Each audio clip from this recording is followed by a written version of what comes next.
Hello. Look at that. Look at that. It is 7 o'clock on the dot. I'm going to pat myself on the back because I always come in late. Hey, everybody. Hey, LinkedIn. Hello, Facebook. How are you guys this evening? Go ahead and share this on your pages.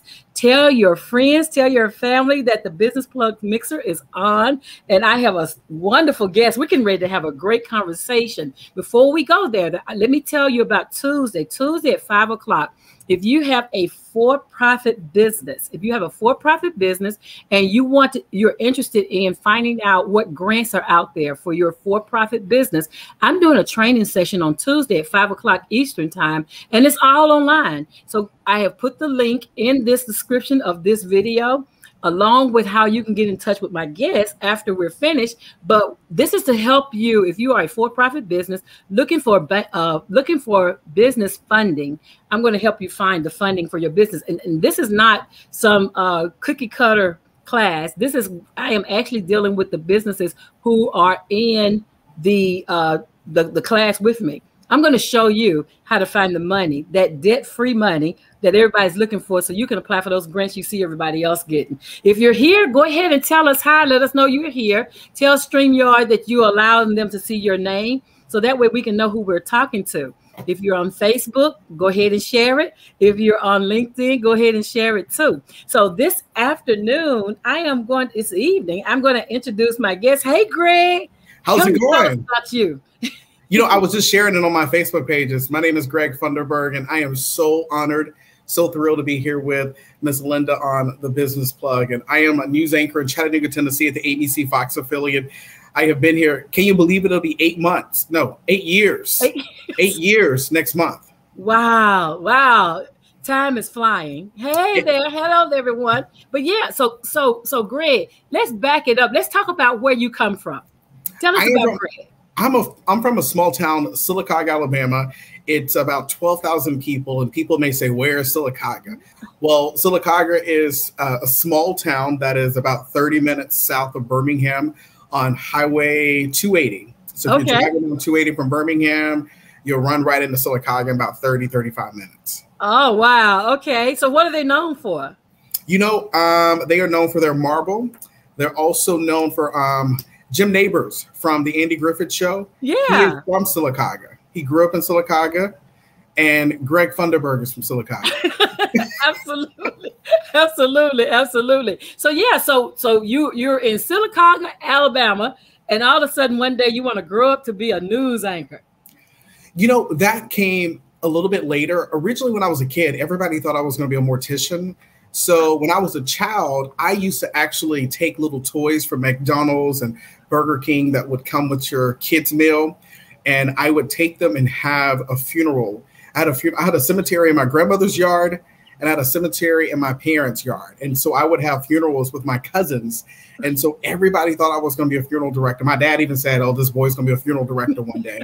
And then it wasn't until I heard the main anchor at the NBC affiliate in Birmingham, Alabama at the time. She spoke at my school in 2001. It was a summer program. I was so inspired by her speech. Went to her station months later to visit and see the live element of TV news. Wow. And I never looked back. I heard you. You were bit by the TV bug.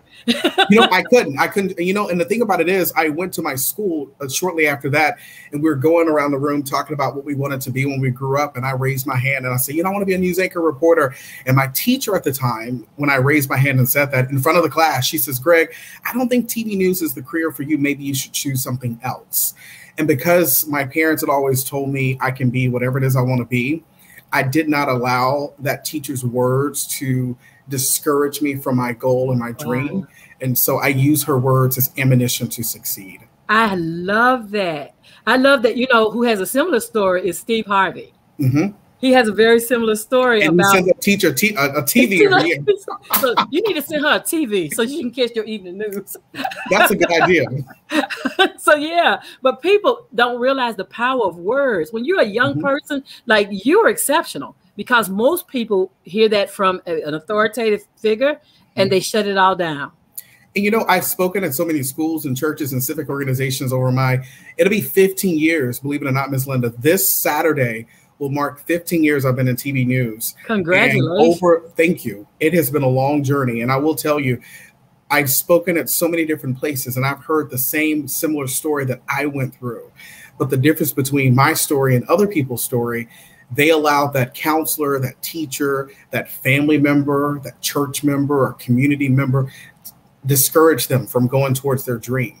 And so I am so grateful that I had a village of people who would push me and encourage me and said, you know what? You can make your dreams come true. Absolutely. Absolutely. My dad was that person for me. He kind of counteracted everything because, you know, I had Carlos, Carlos, my son. I had Carlos at 14, and they did not only write me off, they wrote Carlos off too. They said, a teen mom and her children, oh, you guys will never be anything. But praise be to God that, like you, I took that and used it as my stepping stool of, oh, I'm going to show you what we're going to be. And not only me, Carlos is doing his own thing in the world too. So, so we both are not. We're not statistically correct. We're not trying to be the statistics out here. Yes, it happened, but then we didn't use that to wallow in, and that's what a lot of people get stuck in. Especially when you have somebody that you appreciate who's of authority to tell you that. I mean, that's earth shattering, and it really, a lot of people sit down on their gifts because somebody said they didn't sing good, or they didn't do this well, or they didn't do that well. And so I applaud you for keeping it going. And I'm glad that you're telling our kids because they need to hear it. Yeah, and I applaud you for I tell people all the time, even though, if you have a kid, keep going. I have a friend of mine, she had a kid, her daughter, when we were our freshman year in college, and she kept going. And despite what happened, it's okay. She had a whole family and friends, a village of people who were so supportive. And so the thing about it is, I tell people don't need people to be negative in their life. They need some positive energy to keep pushing them forward, because this happened, but we're going to keep going. Absolutely, because they're really not giving you anything new that you haven't said to yourself, right? When we fall, we have that conversation, with that hard conversation with ourselves. And so they're not bringing in new information. They're just recanting what they're recycling what we already told ourselves. But let's talk about, because I love that you go and you pour into young people. I mean, I absolutely adore that, because they need to see you. Like I go to Howard, my alma mater, I can't say it. Alma mater. I go over there and kids say, well, we didn't even know people like you lived in our city, And so kids need to see somebody that looks like them, that's doing something other than the street life. That is so important. When I think about, speaking, I do a lot of speaking and hosting, and I get it from mentors who told me that it's so important that you give back to the community in which you live. And when I think about people in our community and in the job that I hold, I feel that it's so important that I take time out of my schedule to visit certain schools, to visit certain churches and certain communities. And a lot of people may not know this, but I work with some dear friends of mine who are on Team Greg, and I have a great team of producers, and I strategically go into certain schools on the regular, because I feel that they need to see, like you said, a Greg Funderburg. They need to see a Linda Bullard. Absolutely. And it's so important that they see people who look like them, that you can be in this position. And I tell people all the time, if I didn't see Fran Curry on NBC 13 in Birmingham, and she's from my home county, I don't think I could see myself in that position, because, seeing her come to my school and then her allowing me to come to the station, it really changed the entire outlook of my life. Because when I was in the 11th grade, I didn't know what I wanted to do. I wanted to be a doctor, a lawyer, a teacher. I thought I wanted to be a doctor. My mom's a nurse. And I remember telling my grandmother years ago, I said, Grandma, Dr. Funderburg does not sound good. And she said, yeah, it sounds a little funny. But my grandmother, my mom's mother, they're big NBC people. So they grew up watching the Today Show. And I remember she loved Brian Gumbel. Absolutely loved that man. And I remember she said, you can be just like Brian Gumbel one day. And I looked at her and said, oh, no, that is not me. But little did I know, Grandma had a different look, and she knew something was in me. Us grandmothers know a few things about life. Let me just tell you that. Speaking from one grandmother about another one, we know a few things about life. But yeah, so talk about interviews. So you have interviewed, I want to say thousands of people, because you're always helping people get their events noticed. You're always helping us know about the programs and the latest news and keeping us up to date on things that affect our lives on a daily. So let's talk about some of the interviews that you've given. You know, I have done so many amazing interviews with so many extraordinary people, from famous people to regular people right here in this community. And so when I first got this job 8 years ago, I said, God, if you give me this opportunity, I want to use this opportunity to expose and shed a positive light on so many organizations who may not otherwise get that opportunity. So this job has really allowed me to do that. And so I've talked to, little small businesses, small organizations. But the great thing about each interview, everybody has a story. Yeah. And everybody has a story about how they got started. And the one thing I want people to take from every single interview I conduct, no matter if it's a famous person or just a regular person on the street, I want people to realize people have a story. Yes. And people have some sort of story to encourage other people to realize the dream that they have in themselves. Absolutely. I truly believe we each come here with a package to deliver to the world to make it better. And I will say, whenever you come on the show, on my day job, you come with a great big personality. And when you told me your story before, everything that happened to you in your past and looking towards the future, I was just inspired. Just listening to your story, because the thing about it is, so many people, when one door closes, they stay looking at the door that has closed, but they're not looking forward at the opportunities that are in front of them. And I just want to commend you sharing your story and helping other people to realize that there's so much more out there for themselves, and especially in this season of COVID. So many people lost jobs. So many people, this season really taught people, like, you know what? So many people are dying. I need to go towards my dreams now. Absolutely. Tomorrow isn't promised. Absolutely. And I like that too. I like that what you do. I commend you too, because, you tell us, you give us a platform. You hold a place for us to tell the world our stories and to introduce our works to the world. And a lot of people do that, but coming on your show and talking about what I do, like, you're very specific in, okay, what do you want the audience to leave with? Like, what's important to me at coming onto your show? Sometimes people go on and they kind of direct it, and I get it. It's media. I get it. But you always make sure the people who are following me hear what I need them to hear out of the different things that I'm doing in the community, or something I'm doing with another organization, and those type of things. So so let's talk about so I'm turning on my Oprah hat here. So I look back when they interviewed Oprah, and they asked her what interview really spoke to her. So I'm going to ask you, what interview have you done that really spoke to you? Years ago, when I was a young journalist in Columbus, Georgia, my first job, I was that rebellious 20-year-old, 23, 22-year-old. And I was upset about something one day. I was on the phone with my mom, and I wanted money for something. That was at the time where Marilyn and Gregory Sr. were still helping me with my bills. At the time, people don't know this. When you're a young journalist, you don't make that much money. So I made $25,000 a year, $750 every 2 weeks. So you get the drift, Miss Linda, because you with the business plug, and Yes, I do know. $750 every 2 weeks. Don't go that far. So I was so upset about something because I wanted money for something. And so I was going to do an interview. This was in June of 2007. So I've only been in TV news for about a year at the time. So this family, they had been homeless. And so it was a 15-year-old son, a mother, she was a CNA.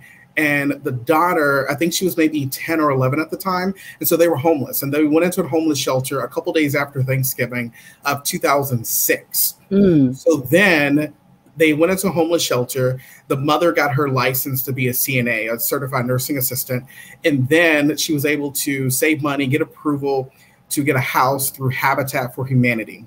So the day I was doing the story in June of 2007, they were getting ready to dedicate this brand new house for this family. And so this mom was giving her testimony about what they had gone through over the past 6 months. And here I was complaining to my mom about wanting money for something I didn't need because I had everything I needed. And then to interview a family who did not have anything, didn't even have a house, a roof over their head, and then to see them rejoice over a brand new home through the Habitat for Humanity. It taught me so much in that moment. And I tell young journalists this, one thing I've learned in this career, it really humbles you because you see people on their worst day. You can see people on a day when they are getting a big blessing. You can see people when someone is about to go to jail. And so you see people in so many different stages, but it really shows you how blessed you are.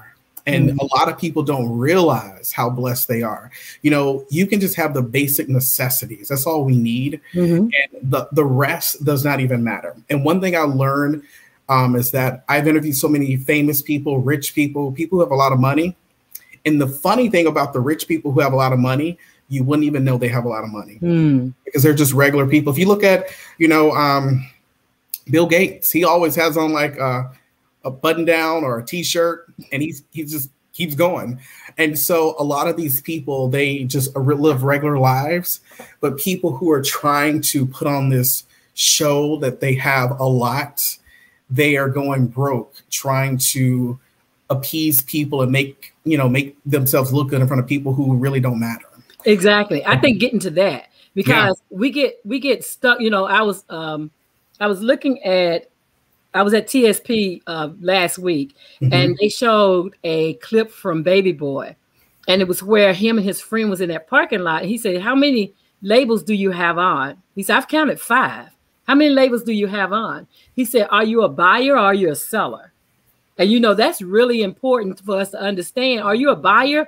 Are you a contributor? Or are you an extractor in the community? Because that's the thing, is learning how to be a contributor is less spend. It's not about all the labels and all the different purses or shoes or all these things. You know, who's wearing your name? Who's wearing your label? Yeah. That's how you create legacy. Like, I love talking to young people, because in my mind's eye, I'm creating legacies where if I can say one thing to them to let themselves see that they're not despondent, that they have a whole future in front of them, that they can get there if they want to.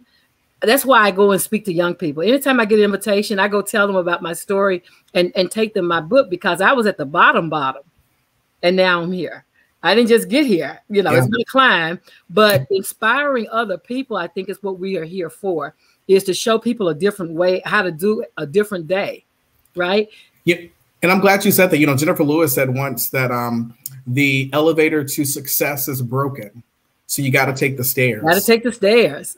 I love her. She's my alter ego in life. I love her. She is me if I was bad. She is awesome. I absolutely love. I watched the speech with her, and she is just so inspiring. But I tell people all the time that, you know, a lot of young people today, they think that you can just walk up to the top and just be there. Like, I meet young interns in TV news, and they say, "Oh, I want to be a news anchor," and I tell them, you need to start in the field as a reporter first and work your way up to the anchor desk. And they just say, "I just want to be an anchor." And I'm like, you know, you don't understand that. Yes, I sit here and we read a teleprompter, but if there's breaking news and they just throw up a live shot of a fire and a building on fire and there's no words in the prompter, that is when you go back to those fundamental skills that I learned 15 years ago as a young reporter in Columbus, Georgia, at the stages of my career. Absolutely. And the other part of that is I had to learn that you're only as successful as you make other people. Yes. And, you know, I tell people all the time, it's not just the people that are on TV. There's a whole village of people. We have producers go into work at 11 to 11:30 midnight, and they work all throughout the night to produce the show. Editors that go in at 1, 2 o'clock in the morning to edit the pieces of video you see on the show. You have directors who come in at 3:30, 4 o'clock to put together like how the coding of the show is going to go. And then we come in at 4:15 and we go on air at 4:30. So I tell people that there's a whole village of people, and you have to treat the people who you work with the way you want to be treated. Absolutely. Because if you treat your people good, they're going to make sure you look good. Absolutely. And that's the thing, is a lot of us think we can get there by ourselves. But I was listening to a sermon this morning, and he said Jesus even created a team. I was like, whoa, okay. I see what he did there. But it's true. None of us get there by ourselves. You know, it's so important to work with a team because there's no I in team. And I tell people all the time, it's always we, because I don't do anything. I'm nothing without the producers, the editors, the photographers, the salespeople who sell the commercials and the commercial breaks. Because if we didn't have the commercials, then I can't get a check. Exactly. And that's the thing, is a lot of entrepreneurs want to go solo. Like my hardest thing, and I love you guys, but the hardest thing for me is guys with a dream and they want that business to look just like that dream. And I have to tell them, no, you're going to have to hire some people. You're going to have to, because we don't know everything. Like be in your genius, do what you do well, and then hire for all those things that you can't do or don't like doing, right? So, and that's how we keep the community going. That's how we build the team, is we find people whose strengths are our weaknesses. And it's so important to have a team of secret people that are my friends and people who I confide in. A lot of times, if you look at my social media and events, I'm very strategic about what I do, what I go do, which events I host and which events, all that kind of stuff, because I want to make sure that I am representing not only myself well, but representing the station, my parents, my grandparents. Exactly. And so I want to make sure that I'm doing the right thing and saying the right thing. Like last night, I wanted to post something on social media and I said, you know what, let me get a third opinion, a second opinion. So I text my cousin and she said, no, don't post it. Everybody needs that pull-up person, right? Yes. Because we can all be ratchet. It's just a decision. Listen.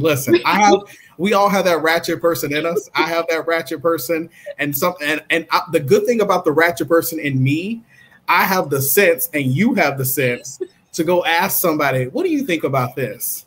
Yeah. It's just good that you can delete it before you send it. That's all I'm saying. I have some people I see on social media and I'm like, Lord. And the thing about it is I don't comment. One thing that just drives me insane is people will put comments on Facebook and say, oh, this isn't important, or why did you post this? Why comment? Because, if it's something I don't care about, I'm not going to comment on it, but I'm going to screenshot it and send it to somebody and say, look at your cousin. Absolutely. I tell my goddaughter, I say, come get my cousin. Come get my cousin. They need some help. Come get them. Exactly. Because I claim a folk, but some days I be wanting to turn that card in. I'm right there with you.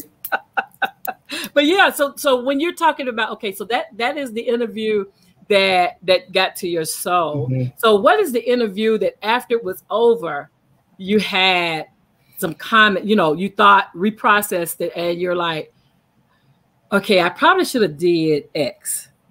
When I think about that, and I remember Oprah had an interview years ago where she interviewed someone and she had a different opinion after she finished and said, I probably shouldn't have done that.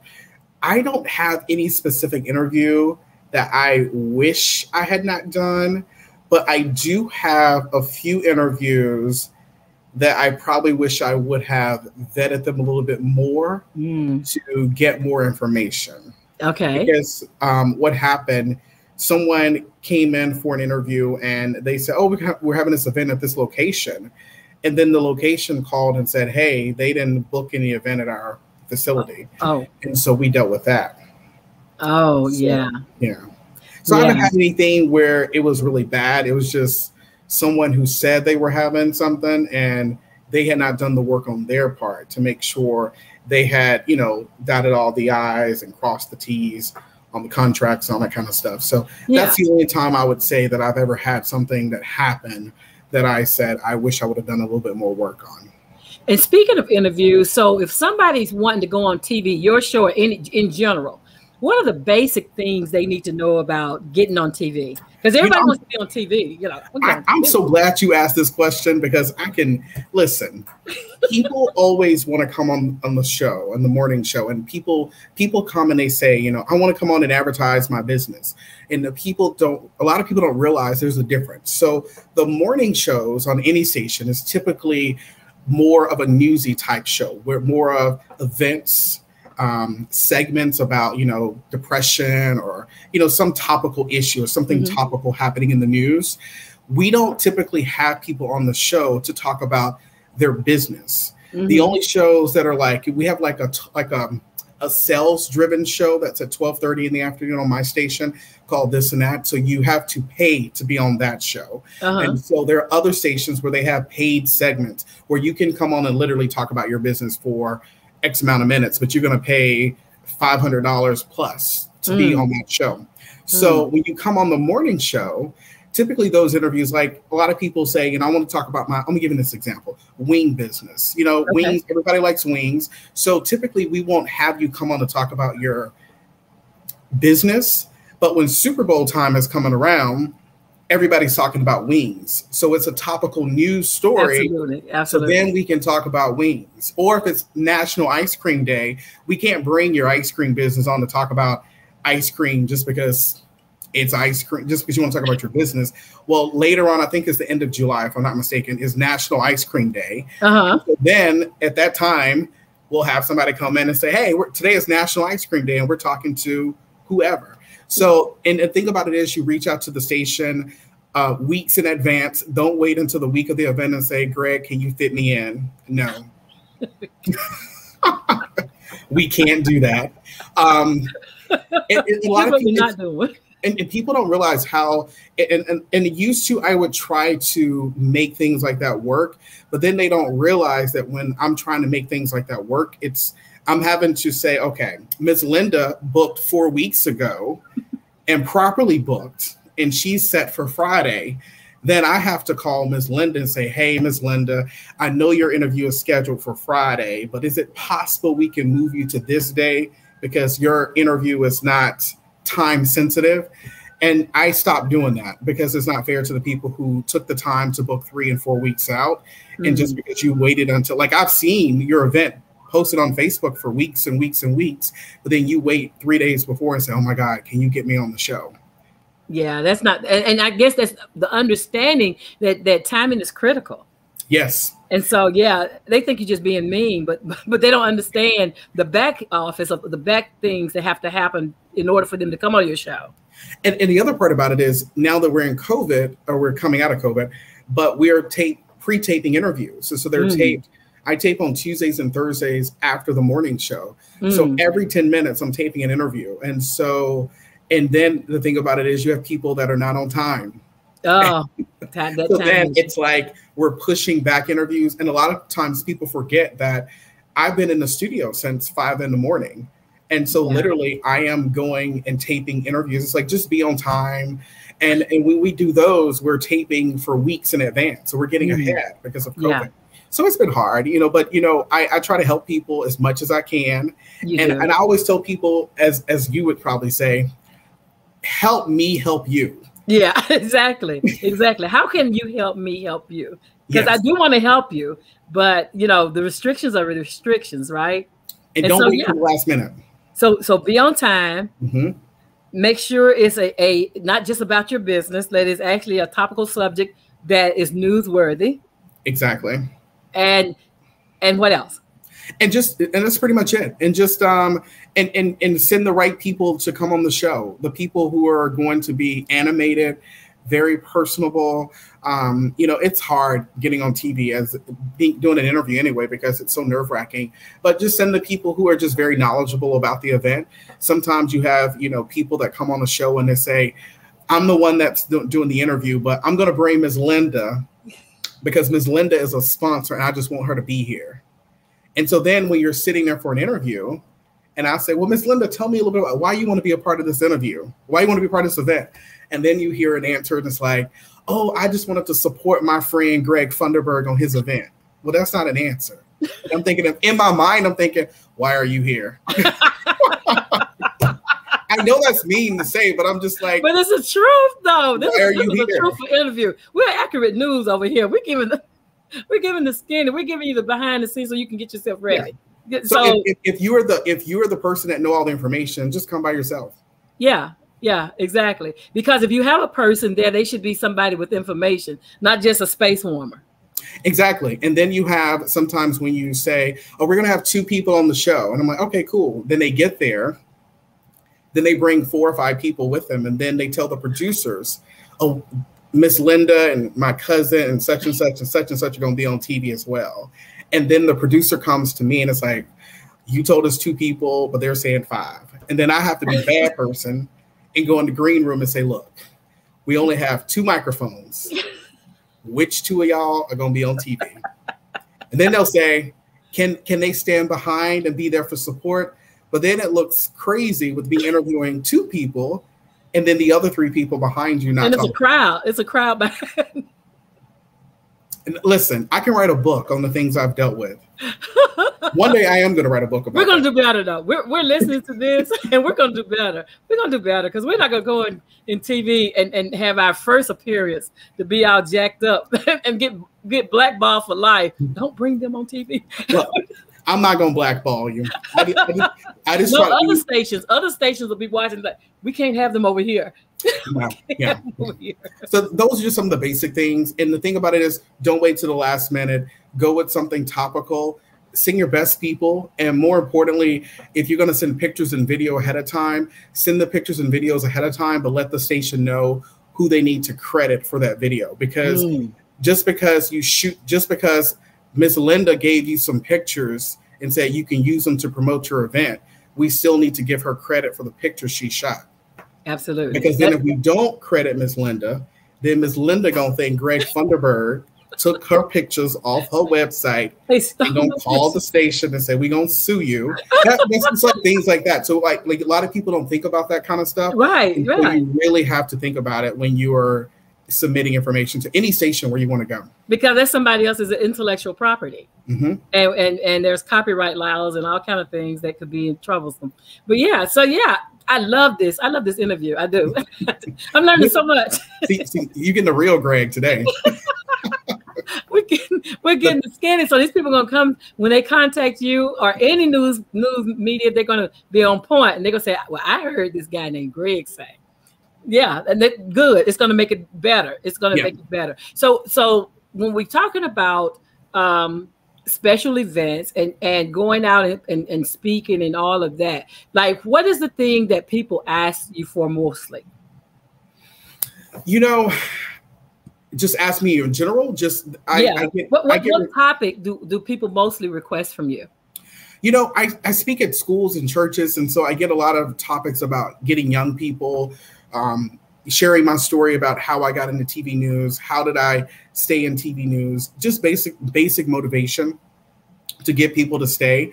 And I tell people all the time, and this is a story I share all the time, you know, when I was growing up in Sylacauga, and my best friend, we were talking about this yesterday, and she said, I was thinking about this the other day, and she said, it's so crazy how you really worked so hard from high school and got to where you are today. Because I remember growing up, I said, I don't want to stay in Sylacauga, Alabama. I have got to get out. And the only way for me to get out, Miss Linda, was to get an education. And so I remember when I was in high school, I worked at Subway for about 3 weeks to a month. I told my mom I wanted a job because all my friends had a job, got a job at Subway making $5.15 an hour. And I said, wait a minute. This is not the business. This is not what I want to do. This is not what I thought I signed. I thought I was signing up to make sandwiches. You didn't tell me I had to clean the bathrooms and, you know, mop the floors. And I learned so much in that month. But one thing that I learned is that, you know what? I am going to stay in school and I am not going to give up. And when it gets hard, I'm going to keep going. Because I remember there were times in school, I remember telling my mom, I said, I want to give up. I just want to quit. I just want to drop out. And she said, well, do you want to go work at Subway? And there's nothing wrong with working at Subway anywhere else. They pay pretty well. Yes, today. Yeah. But Greg Funderburg, I knew that was not what I wanted to do for the rest of my life. And so I knew that I needed to get an education. And so that was going to be my ticket to get out. And so I graduated in 4 years, got a job. I remember I applied for a job in TV news, sent out 14 resume tapes on May 20th of 2006. I got a call back from Columbus, Georgia 2 days later, interviewed a week later on May 31st, 2006.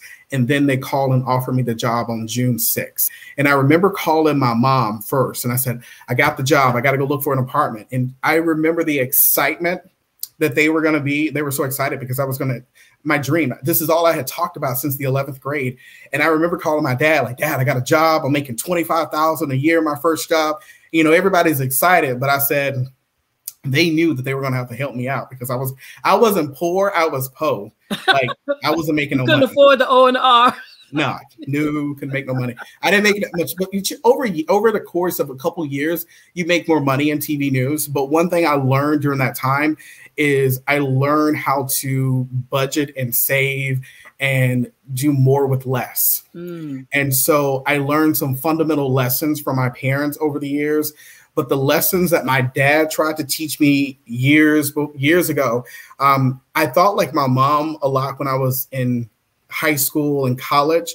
But now that I've gotten older, I see him more like my dad. Yeah, I look just like him. I got his name. So the personality, I tell people all the time, the person that you see, the giver, the reaching back and helping other people, that is all my dad. My dad is a business owner back home. He owns his own auto body shop. He's owned it since the 1970s. And I have watched my father give back to so many people in so many ways. I've watched him help cousins and other people in our community when they were in a bad situation, got a new job, and they needed money to buy a uniform for their job. And so he would give them money to buy their uniform, and they'll say, I'll pay you back when I get my first check. And he'll just look at them and say, just keep the job. Yeah, let's pay with keep the job. I love this. Pay me back. Yeah, and you know, this is Father's Day month, so June, and that's the thing. My dad was like that too. So my mom passed when I was 9, so I barely got to know her. But my father was always the giver. He was where, like, we've had so many people spend the night with me. Staying in my house, practically, different people during different times, but he was always the one. Long before Uber, and I posted this for Father's Day, long before Uber, my dad was an Uber. My dad used to go down to Bueller's, which is a downtown store, and he would wait around for people that had a lot of groceries and needed a ride home, and he would take them home. And he did that. He always selling eggs, selling something, always guns, cars, you name it, he had it. And so I grew up not even knowing that was entrepreneurship, right? Yeah. And so I can't even say I'm first generation because even his grandparents came out of slavery and ran a boarding house in New Orleans. Wow. So yeah, so it goes back. I love that. But seeing our parents doing more than just work, like it took me a while to catch up. I was in my 50s before I started entrepreneurship. It took me a while, but now it makes sense. It all makes sense. Yeah, like, this is what I should have been doing, and this is why I kept getting laid off because I should have been a boss. Yeah, you should have been a boss a long time ago. Exactly. But I have enjoyed this so much. So I'm not going to take much more of your time. So if you could leave a comment or something for my audience, what would you tell them about pursuing the things they have in their heart to accomplish? I would tell people it is never too late to realize what your dream is. So many people think, well, I'm in my 30s or my 40s or my 50s and it's too late. It is never too late to realize your dream. You know, I was young when I realized what I wanted to do, and I wanted to be in TV news. And so this career has taken me so many different places. I've met so many extraordinary people. I've met presidents and interviewed so many people. But I tell people that you have to go towards your dream. Yes. And realize what that dream is. And even if it means you going back to school in your 40s, your 50s or 60s, it is never too late. As long as God gives you another day, another breath, you can go and make your dream come true. And the thing about it is, I have a friend of mine, and I want to share her story. Her mom had her at a young age. I think she was 16, and had her sister 2 years after that, and a son a couple years after that. And they were living in public housing, and she was able to use public housing, food stamps, and all that kind of government benefits. And she was able to take that and put herself through school, Ms. Linda, become a nurse, become a registered nurse, go back to school and become a nurse practitioner. Absolutely. And graduate, finish, and now she's a nurse practitioner living her best life. Absolutely. And so it doesn't matter who people always talk about, they want power and they want prestige and they want money. You have the power to determine how you want to live your life. And so you got to go in every single day and working hard, no matter what anybody has to say. And for my friends out there who you may have a child, or you got kids, you got a husband or a wife, and you feel like I got too much going on, it takes a village.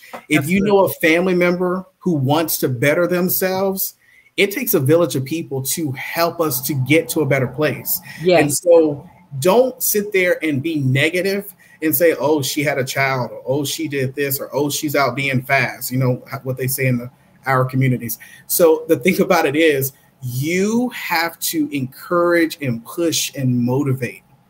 And then when they rise up, get their education, they're going to teach that other generation behind us what they need to do. Absolutely. So that's all I would say. I love that. I love that. I'm going to add to that. So a lot of times people have to go and save themselves, right? Because a lot of times you're the only one in the family structure that's doing whatever you're doing. And so, you know, you can have a loving family who has been with you through life, but there may be a point where your family can't help you because you're going at a level higher than they've ever experienced. And whether they do it consciously or subconsciously, sometimes they become the obstacle. So sometimes you have to separate yourself and get a whole new circle that's going in your direction, and then come back and save your family. That is a good point. And I think I'm glad you brought that up, because I have learned in my life when certain people, when I was growing up, made fun of me when I was a kid about, oh, you want to be in TV news and you want to do this. Oh, you can't be in TV news. You don't do this. You don't do this well. And the thing about it is, you find those other people. And I had other people that, like, you know, I remember as a kid when the hosting thing, a lady back home, Miss Alberta Cook, they had a health fair at my dad's church that the nurses put on every year. And so she would always ask me to host the health fair. And so those little opportunities help prepare me for the career that I live in today. Absolutely. So all of those opportunities that she gave me and other people gave me, it's a village. It takes a village to raise a child, I tell people. And so, and I heard that years ago, so that's not my quote. No, it's an African proverb, actually. And they went back and reread it, and it said, the village shall raise the child. Yep. And the thing about it is, I remember when I was a kid, if I said something in front of another family member or another, you know, one of my grandmother's sisters, and I got out of line, I got a spanking, you know. And then got a spanking when you got home for doing what you did when you were away. And then got another one. So, and those things help prepare me for who I am. And so I just want to leave your audience with, you know, never ever think it's too late. And go towards your dreams and make it happen. And, you know, even if you don't have the money to go back to school, there are grants, there are Pell Grants and so much more. And even if you feel like, you know, you never know. And the thing about it is, I tell people, have a little bit of faith. Discipline, dedication, and determination, and a little bit of faith will carry you a long way. Because I think about both of my grandparents, my mom's mom and my dad's mom, they both did domestic work. And my grandmother, I'm gonna end with this. My grandmother, my mom's mom died 17 years ago today. My dad's mom died about 6 years ago. And I want to share this part with her. The part about, someone said the faith of a mustard seed. That is so true. My grandmother, 6 years ago, before she passed away, I remember she came to the station and she got a chance to see me live in the studio here at Channel 9. And then her health progressively got worse from September until December, when she died about a couple days before her 87th birthday. And I share this story with you because this woman grew up, and she was born in 1928. She turned 18 in 1946 and did not have the right to vote at that time.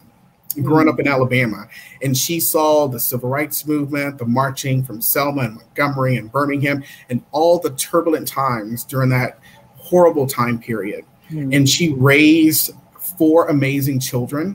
One of them, my father, and my father and my mother met and raised me and pushed me along. And that same woman got a chance to see her grandson in a TV station and see him live, and the animation plays his name. And I share that story because every time I go to News Channel 9 and I go in the studio and that animation says, you're watching Good Morning Chattanooga with Greg Funderburg, I don't come as just Greg Funderburg. I come as May Florence Funderburg. I come as Marie Brown. I come as Frances Nix, my great-grandmother who I never met. I come as Ella Curry, my other great-grandmother I never met. All those people who worked and paved the way for my parents and for me. And so I have to continue. That's why I go back and I push and I encourage people and push young people to be their best selves, because, you know, I have been blessed with so much. And so I want to reach back and help other people. And so that is why I strategically go to certain schools. Like you said earlier, they need to see people that look like them. And so for me, when I was a young kid growing up, I could only see being a news anchor in Birmingham, Alabama, because at the time growing up in Alabama, Ms. Linda, that's all I could see. I heard you. But when there was not an opportunity at Fox 6 in Birmingham and I moved to South Carolina, I said, there's a whole world out there and I want to go see it. I love it. I love it. That is such good. Thank you for that. Thank you for that. And I love that you connected it to your history. Because sometimes we're isolated out here and we think we're the best, you know, we're just us. But the deeper I learned about my great-grandparents coming out of slavery, you know, sugar cane plantation in Plaquemine, Louisiana, and then buying property and running a boarding house and helping people get to work and giving them a place to stay and eat at night and doing all this. It makes it all make sense. It makes it make sense that I am here to be a role model for men and women, boys and girls, who just need somebody to come by and say, you can do it. Yep. It makes perfect sense. I love that. I love that. Well, thank you for your yes. Thank you for coming on, because you interview so many people. I'm like, no, nobody's interviewed him. I want to be that person. I want to hear. And you have to come on my online show, by the way. I know, and tell me about what's going on. Well, actually, you've been on before, but we need to talk about you. Absolutely. I'll come and do that. I will come and do that. But yeah, but thank you for giving me your time, for investing your time in the Business Plug Mixer. And so, ladies and gentlemen, you can catch me every Sunday here at 7 o'clock p.m. Eastern on the Business Plug Mixer. I am airing live on Facebook and on LinkedIn. And if you would like to be a guest, then please inbox me and let's see how we can get you on the show. This is a show about what's going on in life and what's going on around the world. So if you have a topic, or if you have topical, if you have a topical newsworthy story, I'm gonna get like the media. And don't wait till the last minute. And don't wait. Oh no, don't wait till. I schedule months in advance, so you don't want to wait till the last minute. I'm just like media. You had to get 3 weeks on me. So, exactly. So yeah, but thank you, everyone who joined us, and we will see you all next week. Have a great week.